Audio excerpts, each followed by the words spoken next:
holds the omen of the black cat, as the bigotry of the black person, of the woman, of the insect, or hadith. The West now sees the initiative and its activities would be fateful consequences for Jews and for Muslims, who would be forced to review their own position. Many of the ideologies which rejected the idea of God made good sense. The anthropomorphic personal God of Western Christendom was vulnerable. Appalling crimes had been committed in his name, yet his demise was not experienced as a joyous liberation, but attended by doubt, dread, and in some cases, agonizing conflict. Some people tried to save God by evolving new theologies to free him from the inhibiting systems of empirical thought, but atheism had come to stay.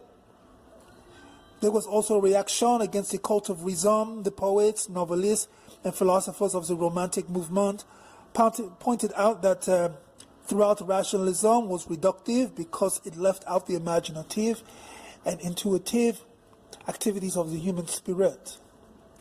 Some reinterpreted dogmas and mysteries of Christianity in a secular way.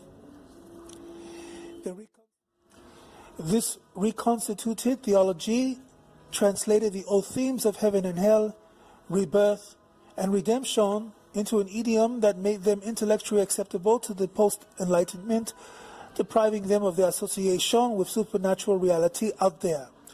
One of the themes of this natural supernaturalism, as the American literary critic M.R. Abrams has called it, was that of the creative imagination. This was seen as a faculty that could engage with external reality in such a way as to create a new truth. The English poet John Keats put it succinctly: the imagination is like Adam's dream. He awoke and found it truth. He was referring to the story of the creation of Eve in Milton's Paradise Lost. When, after dreaming of an as yet uncreated reality, Adam had woken to find it in the woman confronting him. In the same letter, Keats had written of the imagination as a sacred faculty.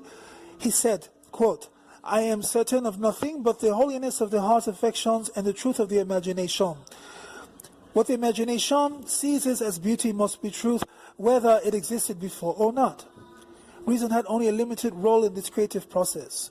Keats also described a state of mind which he called negative capability, when a man is capable of being in uncertainties, mysteries, doubts, without any irritable reaching after fact and reason.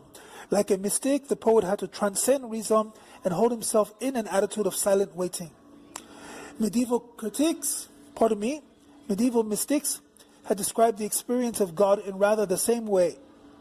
Arabi had even spoken of the imagination creating its own experience of the uncreated reality of God in the depths of the self.